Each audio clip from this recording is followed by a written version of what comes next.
설교 제목 뭔지 아세요? 네, 뭐라고요? 네, 따라해봅시다. 역전의 명수 하나님. 우리 한 번 더. 역전의 명수 하나님. 네, 이런 영화 제목 있죠? 그렇죠? 네. 여러분 이 설교 제목에 모든 설교 내용이 함축되어 있습니다. 제가 여러분 증거하고 있는 내용이. 그래서 사실 이 제목을 짜기가 진짜 어려워요. 네, 진짜 어려워요. 그래서 여러분 이 제목을 볼 때, 설교 제목을 볼 때 그냥 보지 마시고 이거 일주일 동안에 어떤 그 엑기스가 담겨 있구나 이런 걸 생각하면서 기뻐하면서 또 소중하게 여기시면서 우리 같이 읽으면 좋겠어요. 우리가 지난주까지 본 것은 한나가 사무엘을 어린 시절 젖된 다음에 바로 드리는 장면, 그것이 진짜 예배이다. 자기 가장 소중한 것을 주님께 드릴 수 있는 것, 그것이 예배의 본질이다, 이런 말씀을 드렸어요. 오늘은 사실은 굉장히 해석하기가 어려운 내용의 본문입니다. 왜냐하면 이 내용 자체가 여러분 뭐죠? 문학 장르 중에서 시예요. 시. 찬양이고 시이기 때문에 사실은 해석하기가 쉽지 않습니다. 한나가 사무엘을 하나님께 바친 다음에 거기서 1장 28절 끝에 보면 여호와께 경배하니라 되어 있잖아요. 그 경배, 하나님께 예배하는 상황 가운데 한나가 하나님께 시를 지어서 기도로 표현한 것이에요. 근데 이 성경에서는 시가 아주 많이 나오진 않는데 그 시가 나올 때 굉장히 중요한 의미를 담고 있습니다. 왜냐하면 시 자체의 특징 자체가 뭐냐 하면 장르 자체에 함축성이 있죠. 의미 자체가 그냥 바로 표현되는 것이 아니라 많이 생각할 수 있고, 그것을 통하여서 하나님이 단어 하나하나에 그 시 안에 하나님 보물을 숨겨놨다고도 평가하고 있어요. 그래서 이 시를 잘 해석하면, 오늘 이 사무엘상 2장에 있는 이 한나의 기도의 시를 잘 해석하면 사실은 이 사무엘상 본문뿐만 아니라 성경 전체의 메시지를 우리가 펼쳐내는 작업을 할 수 있습니다. 공교롭게도 굉장히 재미있는 구조적인 일이 뭐냐 그러면, 여러분 제가 성경 많이 찾는다 그랬는데 사무엘 하 22장을 한번 보세요. 같이 찾아봅시다. 사무엘 하 22장. 좀 좋은 그 성경을 가지고 있는 분들은 거기 위에 장의 제목이 달려있죠. 제목 혹시 뭐라고 달려있습니까, 여러분? 사무엘 하 22장 위에 보면 뭐라고 달려있어요? 네, 되어 있죠. 다윗의 승전가, 다윗의 승전시, 뭐 이렇게 되어 있어요. 그러니까 사무엘 하, 이제 곧 있으면 사무엘상이 끝나는 마지막 장면에도 뭐가 등장하죠? 시가 등장하죠. 그리고 우리가 쭉 다 살펴볼 수는 없지만 여러분 눈으로만 살짝 보면 3절에 보면 뭐 구원의 뿔, 그다음 6절에 보면 스월, 이런 단어들이 있는데 오늘 우리가 읽었던 사무엘상 2장의 내용과 굉장히 흡사합니다. 그러면 사무엘상하만 봐도 뭐죠? 한나의 시와 다윗의 시가 앞뒤로 펼쳐져 있고, 마치 사무엘서의 어떤 그 전체적인 문을 여는 작업을 하고, 그 다음에 나중에 다윗의 시는 사무엘상의 문을 닫는 그런 역할을 하는 거죠. 굉장히 중요한 내용을 가지고 있다고 보여집니다. 이것뿐만 아니에요. 구약에 우리가 한나의 시와 다윗의 시가 있는데 신약에 보면 또 어떤 시가 있는지 여러분 아세요 혹시? 가봅시다. 누가복음 같이 가야 돼요. 누가복음으로 1장으로 가봅시다. 누가복음 1장. 누가복음 1장, 우리 신약 성경인데요.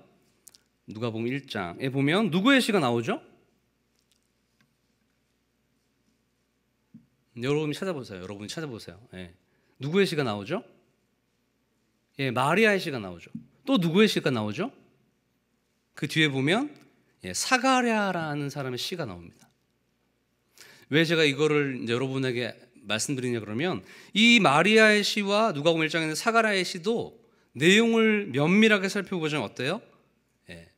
굉장히 흡사합니다. 하나만 보면, 마리아 시를 보면 우리 누가복음 1장 52절 53절을 한번 우리 같이 읽어볼까요? 누가복음 1장 52절 53절 읽어보겠습니다. 시작. 권세 있는 자를 그 위에서 내리시셨으며 비천한 자를 높이셨고 줄이는 자를 좋은 것으로 배불리셨으며 부자는 빈손으로 보내셨다, 이렇게 됐죠. 그리고 우리가 읽었던 6절 7절의 사무엘상 2장 6절 7절하고 굉장히 유사하죠. 또 눈으로만 보세요. 67절 이후에 이 사가랴의 시에도 보면요, 69절에 보면 구원의 뿔이라는 단어가 있어요. 지금 이 시 네 편이 각각 독립적이지 않다는 것을 얘기해 주고 있는 거죠. 물론 이제 성경은 성령께서 하나님께서 저자이시기 때문에 모든 것이 연결되어 있죠. 근데 특별히 이 시라는 것을 통하여서 하나님께서 말씀하고자 하는 함축적인 내용이 담겨 있는 시를 통하여서 먼저 사무엘상 하 전체를 연결합니다. 그리고 구약과 신약을 연결해서 하나님이 성경 전체에서 말하고자 하는 메시지를 우리에게 주시는 거예요. 그게 뭐죠? 오늘 말씀의 제목에도 있는데 우리의 삶 전체를 역전시키고 변화시키고 인도하는 분이 바로 하나님이라는 것을 이 시를 통해서 말하고 싶은 것이죠. 여러분, 그리고 이 한나의 시의 굉장히 독특한 특징이 뭐냐 하면 개인적인 문제 해결에서부터 출발해서, 여러분 한번 보세요. 10절 우리 사무엘상 2장 10절에 보면 굉장히 눈에 띄는, 되게 어떻게 보면 생뚱맞는, 즉 이 한나가 자기 개인적인 고백을 하기에는 좀 말이 안 되는 문장이 등장하는데, 우리 2장 10절 사무엘상 2장 10절을 한번 읽어보겠습니다. 자, 시작. 여호와를 대적하는 자는 산산이 깨어질 것이라. 하늘에서 우레로 그들을 치리로다. 여호와께서 땅끝까지 심판을 내리시고 뭐죠? 자기 왕에게 힘을 주시며 자기의 기름 부음 받은 자의 뿔을 높이시로다. 여러분 혹시 눈치챘어요? 네. 이 한나의 개인적인 어려움을 회복시켰던 하나님을 찬양하면서 고백했던 것이 어디까지 등장합니까? 예, 왕의 출현. 이건 표면적으로 보면 다윗 왕을 얘기하는 건데, 궁극적으로 보면 마리아와 사가랴의 시까지 신약시대가 연결돼서 누구를 얘기하는 거죠? 우리의 최종적인 왕 예수 그리스도를 얘기하는 것이죠. 여러분, 그래서 이 한나의 시 자체는 그냥 한나 어떤 여인의 괴로움이 회복되어서 고백하는 것이 아니라는 것을 얘기하는 거예요. 한나의 시, 다윗의 시, 마리아의 시, 사가랴의 시가 연결되면서 하나를 드러내고 있는데, 하나님이 우리 구원자시고 예수 그리스도가 우리 왕이라는 것을 얘기해 주고 있는 것이에요. 그분에게 의지하는 자에게는 하나님의 구원과 하나님의 생명이 주어질 거라는 것을 성경 전체 66권이 말하는 것을 시 하나로 함축해서 고백하고 있는 것입니다. 그래서 우리가 이 한나의 기도, 한나의 시를 잘 해석하면 어때요? 성경 전체를 오늘 하루에 단순에 먹는, 그런 엑기스를 먹는, 꿀꺽 삼키는 은혜가 있는 거죠. 그럼 오늘 우리 말씀에 여러분 집중해야겠습니까? 안 집중하겠습니까? 네, 오늘만이 아니라 계속. 시기 때문에 제가 어려워서 이런 겁을 드리는 거예요. 너무 어렵고 약간 해석하기가 난해하고 쉽지 않기 때문에 여러분들이 집중해서 시에서 하나님께서 뭐라고 얘기하는가, 이런 것들을 여러분 잘 발견하면 좋을 것 같습니다. 우리 1절 한번 같이 먼저 읽어보겠습니다. 1절 다시 한번 우리 사무엘상 1장 2장 1절 한번 읽어보겠습니다. 시작.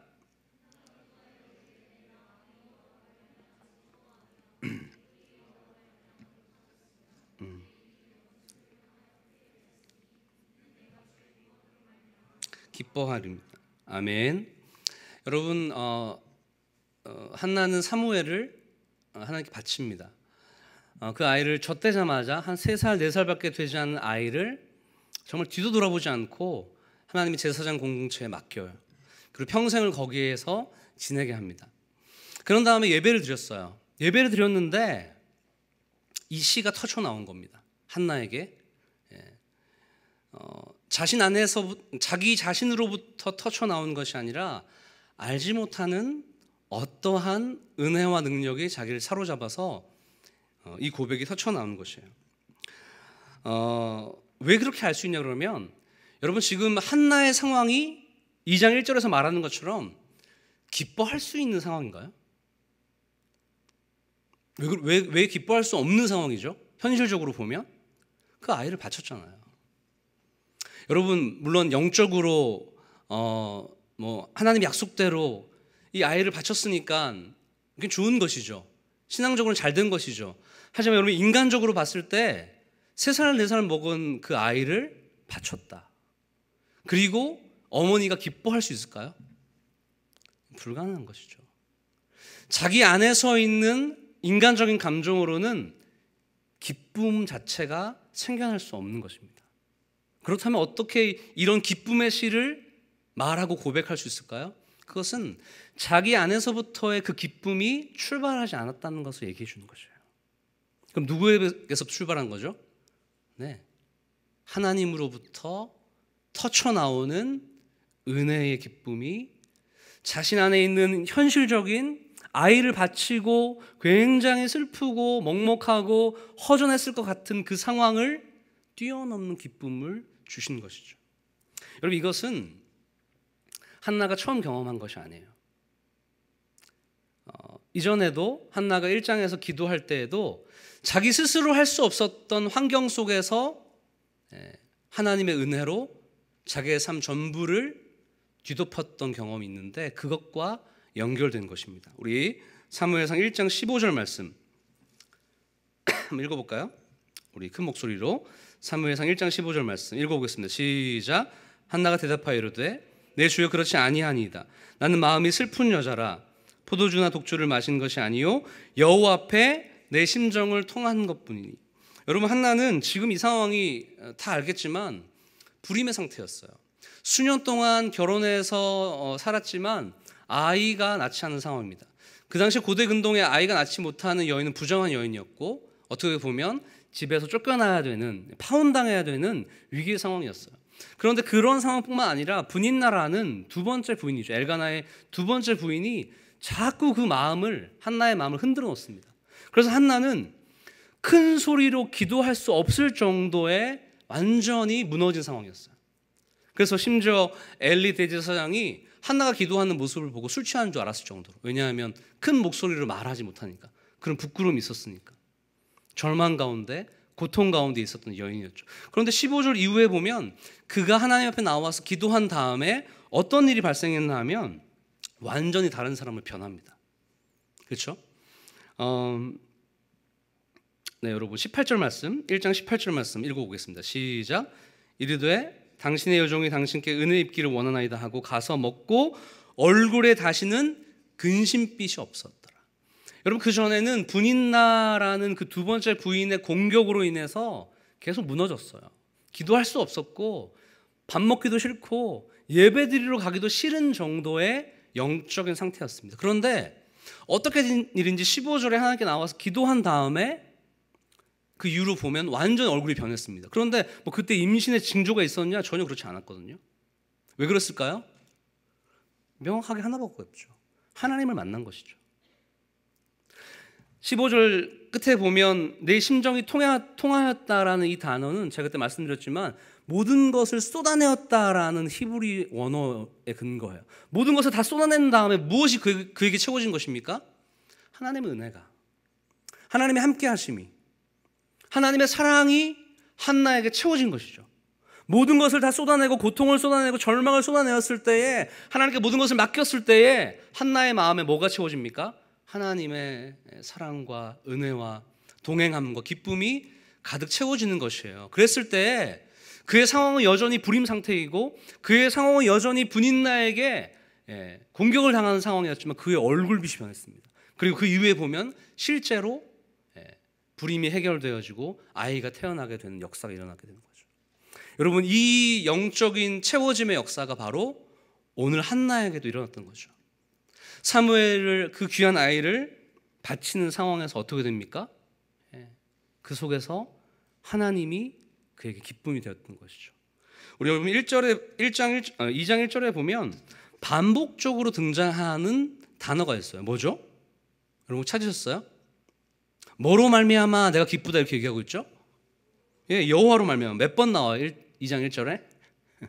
제가 이거 동그라미 여러분 치면 좋을 것 같아요. 펜 가져와서. 몇 번 나오죠? 네, 3번 나오죠.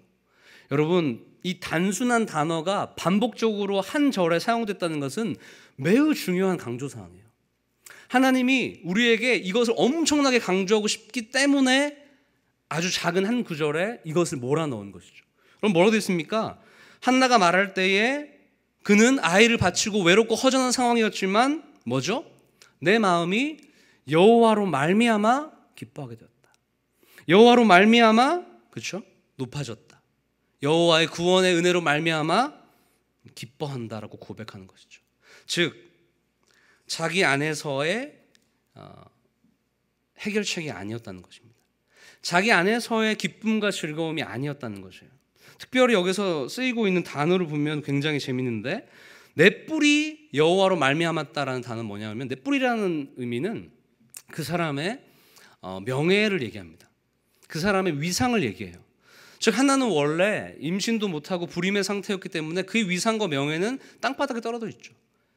한나라면 그 지역에 그 함께 살고 있는 지역에 한나라고 하는 이름은 무엇이었습니까? 다른 사람의 놀림거리였죠. 아이 못 낳는 여인, 문제 있는 여인, 부정한 여인, 누군가 자기에게 손가락질하고 못한다고 하고 안 된다고 하는 이름의 대명사였습니다. 그런데 그 한나의 이름이 어떻게 됐습니까? 여호와로 말미암아 그 뿔이, 그 위상과 명예가 높이 세워진 것이죠. 그리고 여러분 여기도 되게 재미있는 표현인데, 한나가 여호와로 말미암아 내 입이 내 원수들을 향하여 크게 열렸다 이렇게 얘기하고 있잖아요. 이 원수가 누구냐 그러면 가리키는 사람이 분인나예요. 분인나는 계속적으로 한나를 공격했던 사람입니다. 아주 대적 관계이죠. 성경 말씀 5절 6절에 보면 경노하게 만들었다. 완전히 파괴시킨 거예요. 내 옆에서 누군가 나를 계속 파괴시키는 사람이 있는 것입니다. 우리 삶에서도. 그런데 여호와로 말미암아 내가 원수들을 향해서 어떻게 했다고요? 여러분, 입을 크게 열었다. 이게 무슨 뜻이냐 그러면 그 원수를 향해서 크게 웃었다는 얘기예요. 좀 더 원어적인 표현으로는 비웃었다는 얘기입니다. 그 전에는 맨날 그 사람이 나를 비웃는 상황이 되었는데 지금 어떻게 됩니까? 여호와로 말미암아 내가 그 사람을 놀리고 있다는 것을 얘기해 주는 거예요. 여러분, 우리가 우리 자체에서 기쁨을 만들어내서 기쁘게 살아갈 수 있는 존재입니까? 여러분 그렇게 여기세요? 우리 자체적으로 우리의 삶에 기쁨과 희망을 만들어내서 살아갈 수 있는 존재입니까? 열심히 일하고 뭔가 성취를 얻어서 그렇게 해서 여러분 우리 안에 기쁨을 계속 채워넣을 수 있으세요? 세상은 그렇게 말하죠. 노력해라, 최선을 다해라, 성공해라, 돈을 많이 벌고 어떤 일을 많이 해서 성취감을 느끼고 즐거움을 얻을 수 있다라고 가르쳐주죠. 그런데 여러분 그것에 지속적인 한계가 있습니다. 완전히 채워지지 않아요. 무너지는 때가 있습니다. 여러분 한나도 자기 스스로 기쁨을 만들어낼 수 있을 거라고 생각했어요. 자기 인생에 희망이 있을 거라고 믿었습니다. 그래서 엘가나라는 꽤나 괜찮은 집안에 시집을 갔어요. 처음에 행복했겠죠. 신혼 때 행복했겠죠. 그런데 거기서 뭐 행복하게 지내고 뭐 제일 맛있는 것도 먹고 여행도 많이 다니고 지금 표현으로 하자면, 그런데 몇 년이 지나도 아이가 태어나지 않는 거예요. 자기 스스로 만들었던 기쁨이 어떻게 됐습니까? 다 무너져 버렸죠. 상실돼 버렸죠. 안 된다는 걸 발견했죠. 여러분 한나가 그냥 가만히 있었겠습니까? 꽤나 이름 있는 집안이었어요. 돈 있는 집안이었어요. 엘가나 집안은. 지금으로 표현하자면 유명한 병원들, 용하다는 의원들, 의사들을 모두 다 찾아다녔을 것입니다. 그런데도 안 되는 것이에요.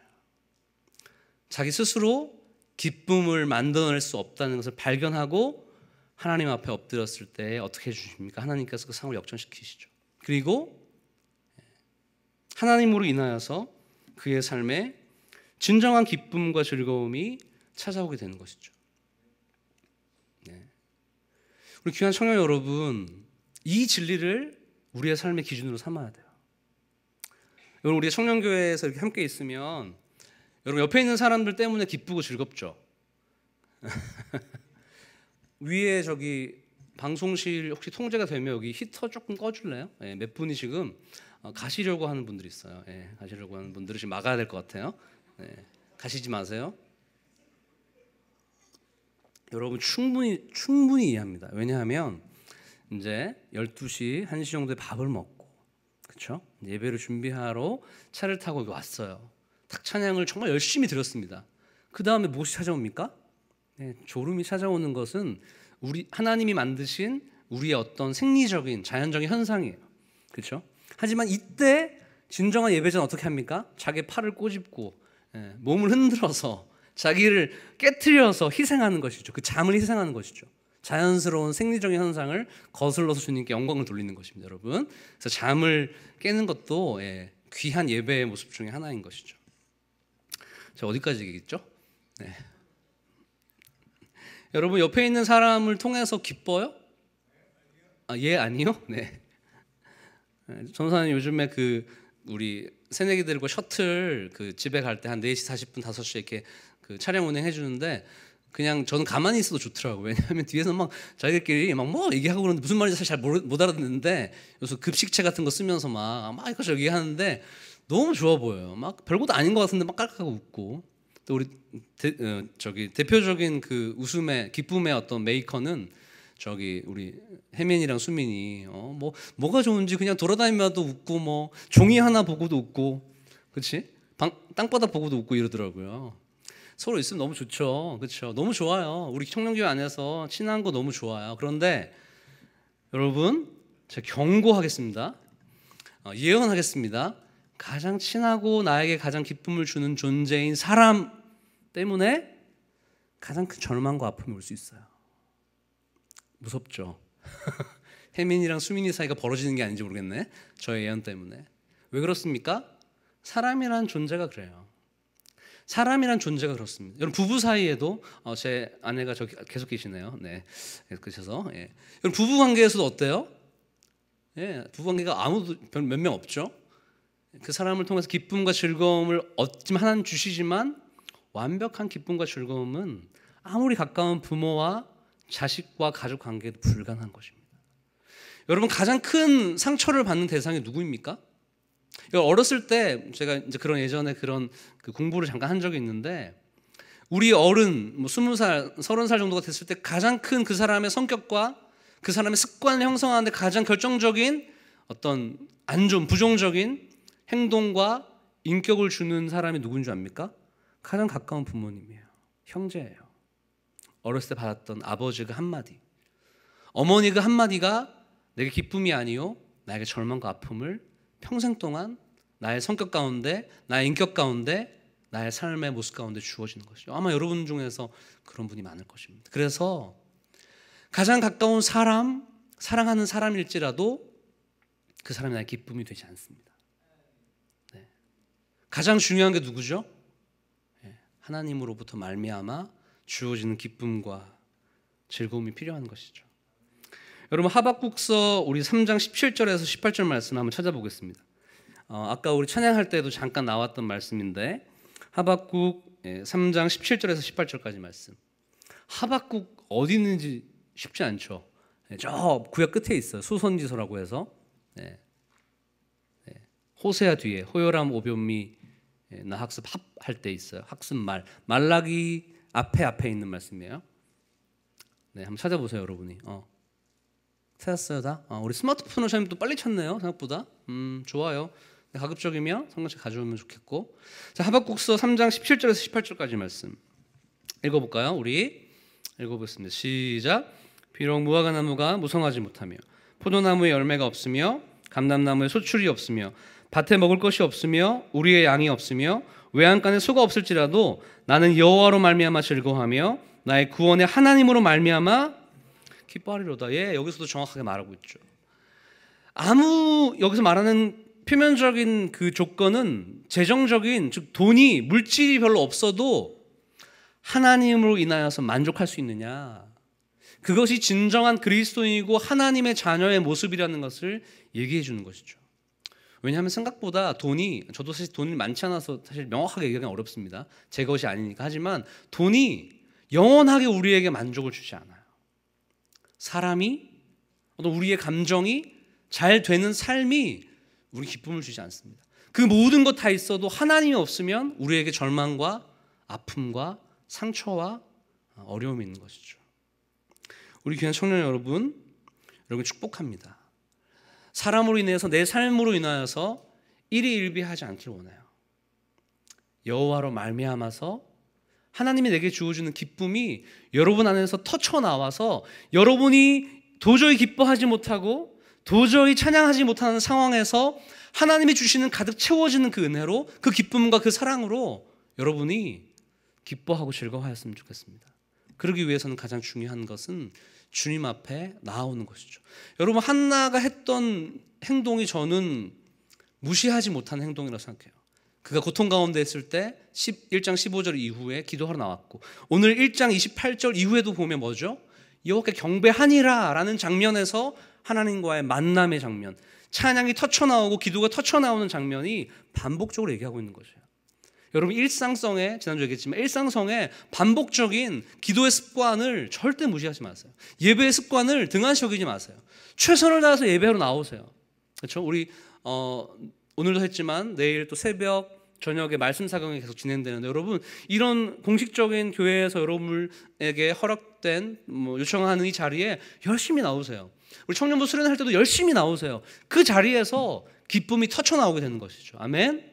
여러분, 그 자리에서 하나님을 만나는 그 자리에서 여러분의 삶에 기쁨이 터쳐나오는 은혜가 있기를 소망합니다. 아멘. 우리 3절로 가보면 여기에서 한나가 지금까지 공격받았던 대상을 공격하는 굉장히 약간 좀 그런 그 전쟁 같은 모습의 시예요. 그 전에 한나가 공격받았다는 것을 지금 도리어서 공격하고 있는데, 이 공격하는 대상의 칼끝에는 분인나라는 원수 대적자가 있습니다. 그런데 이 분인나라는 원수 대적자는 이때만 있는 게 아니라 지금 우리의 삶에도 있죠. 그렇죠? 아니면 내가 다른 사람에게 공격하는, 그 사람을 무너뜨리는 분인나가 될 수 있겠죠. 그렇죠? 우리 3절 한번 같이 읽어보겠습니다. 2장 3절 시작.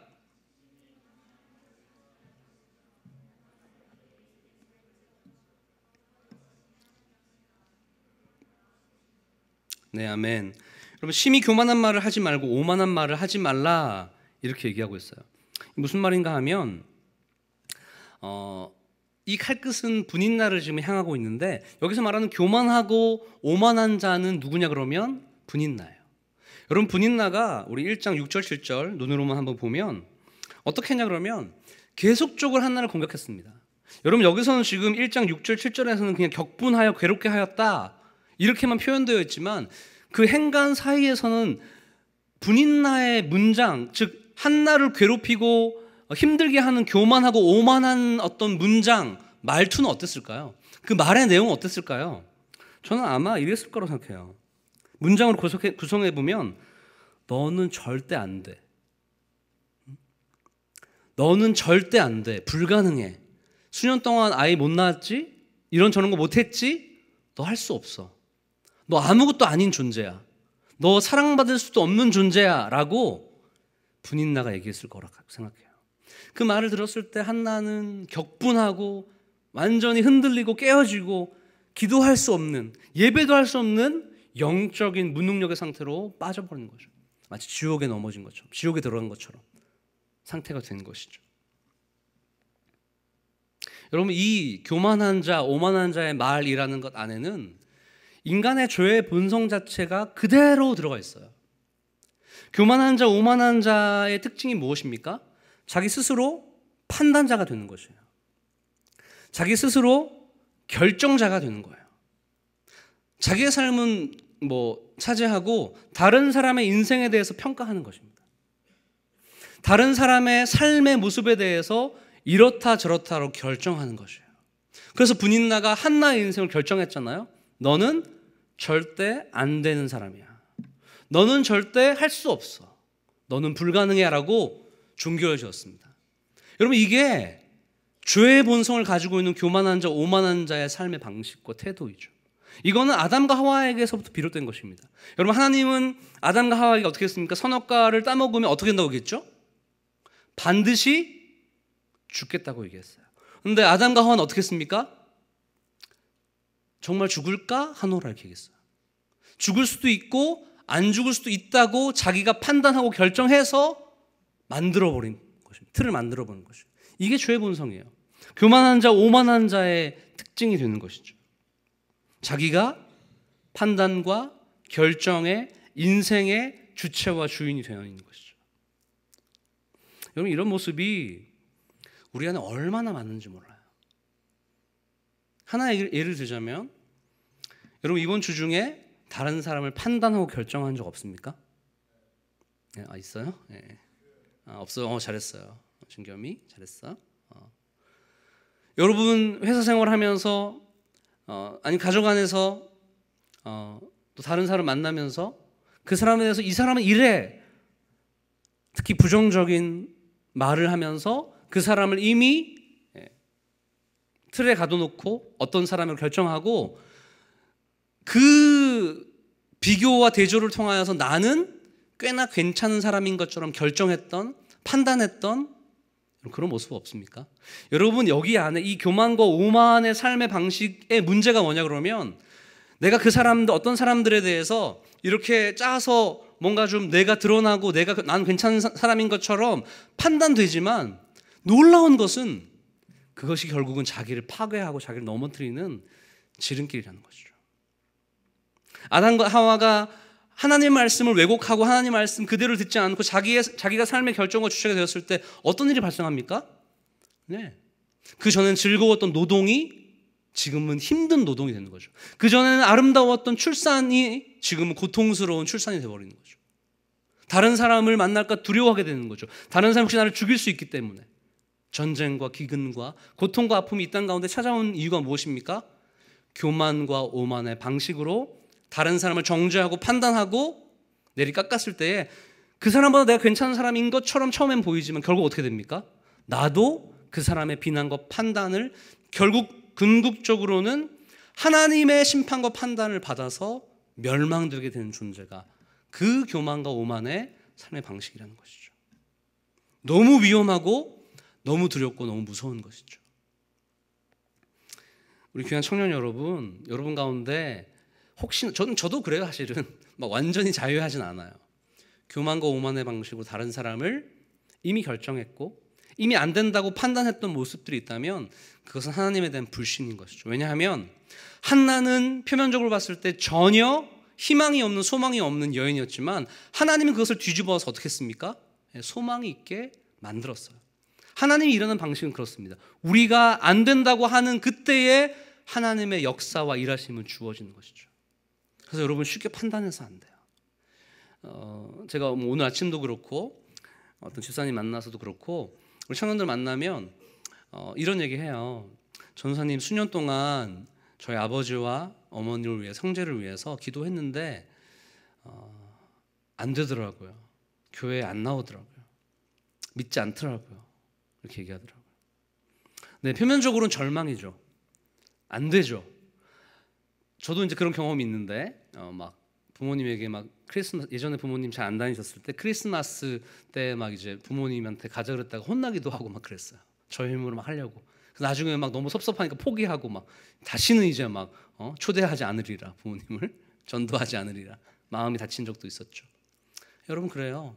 우리의 생각과 우리의 판단 안에서는 안 돼요. 뭐 그런 전도뿐만입니까? 우리의 삶 자체도 안 돼요. 그런데 하나님은 그렇지 않다는 것이죠. 하나님은 여러분 2장 3절에 보면 뭡니까? 여호와는 지식의 하나님이시라 행동을 달아보신다고 얘기했어요. 우리의 판단과 우리의 생각을 넘어서 하나님은 초정밀 측량기, 측정기가 있어서 우리가 안 된다고 생각하는 그 판단과 그 저울질 앞에 하나님은 된다, 가능하다는 판단이 있을 수 있다는 것이죠. 그것이 하나님을 믿는 사람들의 바른 습관이고 바른 모습이 되어야 될 줄 믿습니다. 그리고 이거 하나를 말하고 싶은데요. 누군가 여러분에게 안 된다고 이야기한 적 있습니까? 누군가 여러분에게 할 수 없다고 얘기한 적 있어요? 부모님일 수도 있죠. 가장 사랑하는 사람일 수도 있죠. 또 부부, 우리 사촌, 부부일 수도 있죠. 안 돼. 요리가 안 돼. 이런 거. 분리수거가 안 돼. 이렇게. 여러분 누군가 여러분에게 안 된다고 얘기한 거 있어요? 지금 약간 잊혀졌는데 어릴 때 들었던 그 말이 여러분에게 여전히 남아서 여러분을 힘들게 하는 게 있나요? 자신감이 없나요? 그럴 수 있죠. 누군가의 판단, 교만과 오만의 방식으로 여러분을 접근해서 여러분이 안 된다고 얘기했던 그 결정들, 그 판단들 여러분 절대 속지 마세요. 그 하나님의 음성이 아닙니다. 하나님의 결정이 아니고 하나님의 판단이 아니라는 것이죠. 그것은 분명하게 명백하게 사단의 속임수입니다. 여러분 하나님은 우리를 향해서 아주 명확하고 정확하게 미세한 하나님의 영적인 그 저울로 달아서 우리를 어떻게 말하고 있는데 어떻게 표현하고 있는데 이것은 우리의 평가가 좀 다를 수 있는데 이것이 정확한 저울질을 하시는 하나님의 우리를 향한 판단이에요. 여러분 한번 읽어볼까요? 베드로전서 2장 9절 말씀인데 신약으로 넘어가야 돼요. 베드로전서 2장 9절 말씀.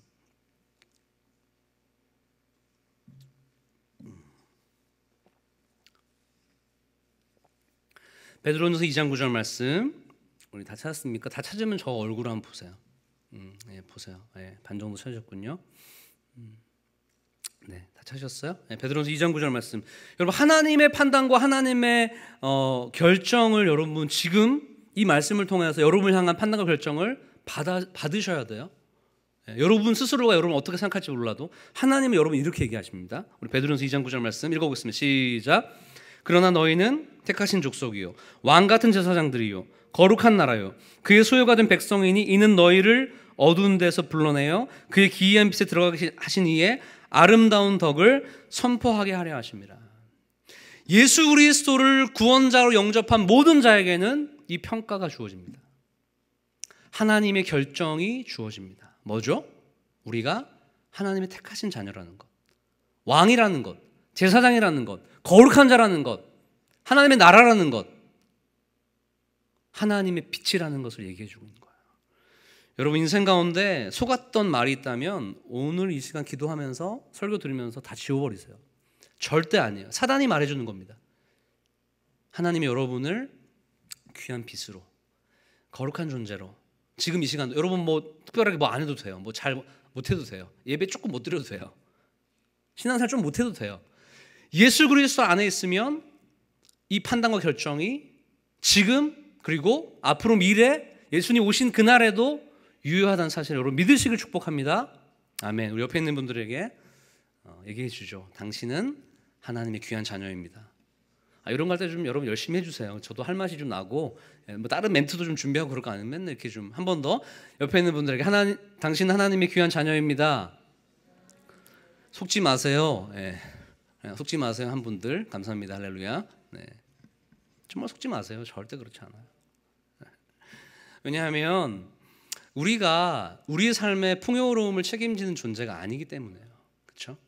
우리가 우리의 삶의 높음과 우리의 삶의 명예로움을 우리 스스로가 만들어낼 수 없기 때문에 하나님에게 기대에 있으면 하나님께서 그렇게 만들어 주신다는 거예요. 그것이 이 땅을 사는 그리스도인들의 성경적인 삶의 원리인 것이죠. 그것을 말하는 포인트가 이 시에 또 성경 전체 포인트가 지금 나오는데 5절과 8절의 말씀을 우리 사무엘상 5장과 8절 2장 5절에서 8절까지의 말씀을 여러분 하나하나 생각해 보면서 여러분의 삶과 한번 적용해 보면서 한번 읽어봤으면 좋겠습니다. 우리 5절에서 8절까지 말씀 큰 목소리로 읽어보겠습니다. 시작.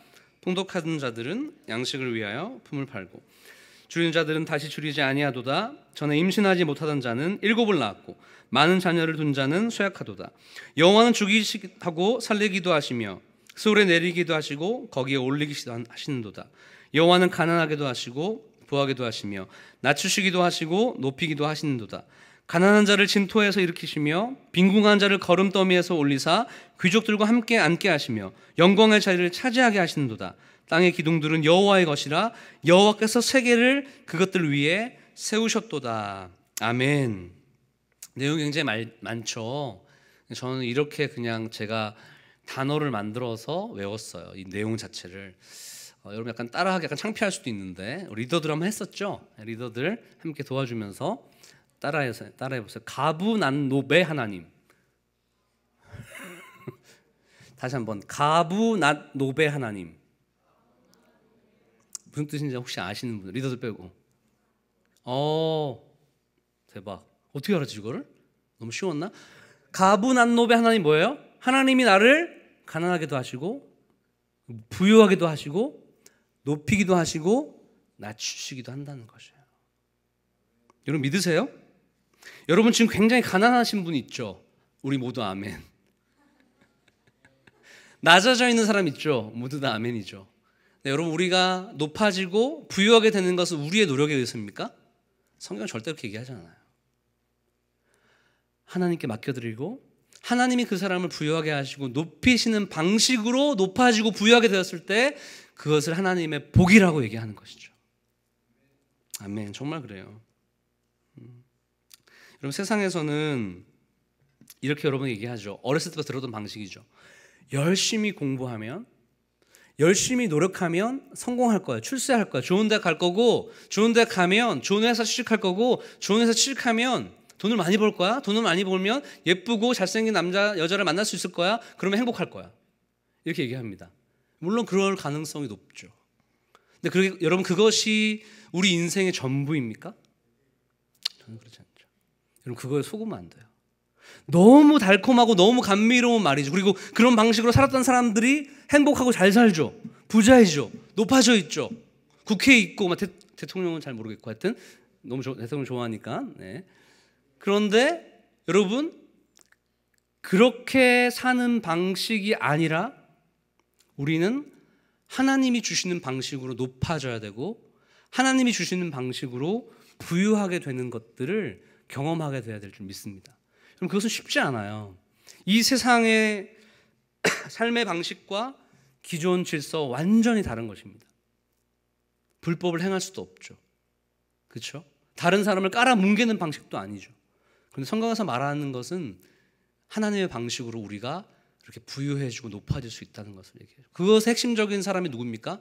오늘 한나라고 얘기하는 거예요. 아무것도 아니고 완전히 무너진 자가 하나님을 통하여서 높아지고 부유하게 되었다는 것이죠. 그래서 우리도 하나님께 의지하고 삶을 의탁하게 되면, 우리의 방식을 깨트리고 의지하게 되면 하나님이 그렇게 우리를 인도하신다는 것을 얘기하고 있는 것입니다. 여러분, 그거에 대한 두 가지 내용을 얘기하고 말씀을 줄일까 합니다. 첫 번째 한번 따라해 볼까요? 하나님이 나의 창조주인 것을 기억해야 됩니다. 네, 따라해 봅시다. 하나님이 나의 창조주인 것을 기억해야 합니다. 여러분, 이것이 우리가 부유해지고 높아지는 방식이에요. 실망하셨죠? 뭔가 좀 그런 그럴듯한 성공 비결 이런 거 알려드릴 줄 알았는데 사실 저도 잘 몰라요, 그런 거. 성공 비결 성경에서 나온 게 뭡니까? 창조주 하나님을 기억하라는 것이죠. 창조주 하나님을. 여러분, 8절 끝에 보면 뭐라고 합니까? 땅의 기둥들은 여호와의 것이라 여호와께서 세계를 그것들을 위해 세우셨도다. 하나님이 모든 것을 창조하셨기 때문에 그 하나님을 기억하는 순간 이 모든 세계가 우리의 것이 되는 것이죠. 여러분, 전도서 12장 1절에서 2절까지는 이렇게 얘기합니다. 너는 청년의 때에 너의 창조주를 기억하라. 곧 곤고한 날이 이르기 전에, 나는 아무 낙이 없다고 할 해들이 가깝기 전에, 해와 빛과 달과 별들이 어둡기 전에, 비 뒤에 구름이 다시 일어나기 전에 그리하라라고 얘기합니다. 이 세상의 부유함과 즐거움을 다 얻는다고 해도 마지막 날에 아무것도 남게 되지 않는다는 것을 기억하는 거죠. 그래서 그때 마지막 날의 심판의 때에 우리가 하나님 창조주 하나님을 기억하고 있다면 그것이 우리의 높아짐과 우리의 부유함이라는 것을 얘기하고 있습니다. 두 번째로, 우리가 부유해지고 높아지기 위해서 기억해야 될 것은 무엇입니까? 한번 따라 볼까요? 하나님이 우리의 좋은 아버지이십니다. 이것을 기억해야 돼요. 처음에 창조주, 두 번째 좋은 아버지라는 것을 기억해야 돼요. 여러분, 마가복음 7장 9절에서 11절까지 보면 이렇게 나와 있어요. 많이 아는 말씀인데, 너희 중에 누가 아들이 떡을 달라 하는데 돌을 주며 생선을 달라 하는데 뱀을 줄 사람이 있겠느냐? 너희가 악한 자라도 좋은 것을 자식에게 줄 알거든 하물며 하늘에 계신 너희 아버지께서 구하는 자에게 무엇을 주세요? 좋은 것을 주시지 않겠느냐? 아멘. 여러분, 하나님께서 좋은 아버지이기 때문에 구하는 자에게 가장 좋은 것을 주세요. 다른 말씀에는 성령을 주신다라고 이렇게 얘기해요. 왜냐하면 성령이 우리한테 가득 채워질 때 어떻게 됩니까? 우리의 삶의 기쁨과 즐거움이 한나처럼 터쳐 나오는 것이죠. 여러분, 정말 좋은 것 받기 원하세요? 우리 청년들에게 가장 큰 고민이 뭡니까? 취업이고 또 연애, 결혼이겠죠. 여러분, 저는 이 현실적인 문제 우리 현준이 너무 끄덕끄덕한다. 지훈이 할렐루야. 네. 또 오늘 한 해 있기를 바랍니다. 네. 여러분, 이 현실적인, 이 정말 너무 웃겨요.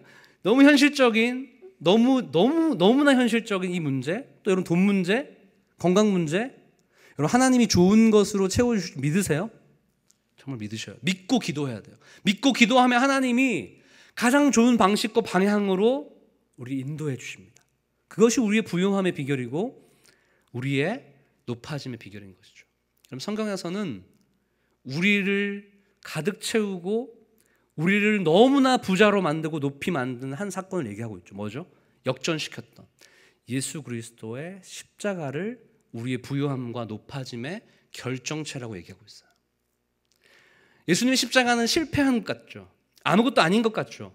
그 당시에는. 하지만 지금 어떻게 됩니까? 그 모든 것을 역전시켜서, 우리의 삶을 역전시켜서 죽음의 십자가가 생명의 십자가가 되는 것이고, 아무것도 아닌 우리가 예수님의 십자가를 통해서 인생이 역전되고 하나님의 시선으로 이 땅을 바라보게 되고 사람을 바라보게 되고 하나님 나라를 위해서 살게 되는 것이죠. 이것이 가장 부유한 것이고, 이것이 가장 높아지는 우리의 삶의 결정체인 것입니다. 우리 귀한 청년들 여러분 가운데 이 가부난노의 하나님, 우리의 삶을 역전시키는 하나님, 그 하나님을 기억하고 좋은 아버지를 생각하여서 여러분의 인생에 진짜 풍요로움과 부유함이, 높아짐이 있게 되기를 예수님의 이름으로 축복합니다. 아멘. 우리 같이 찬양하고 기도합시다.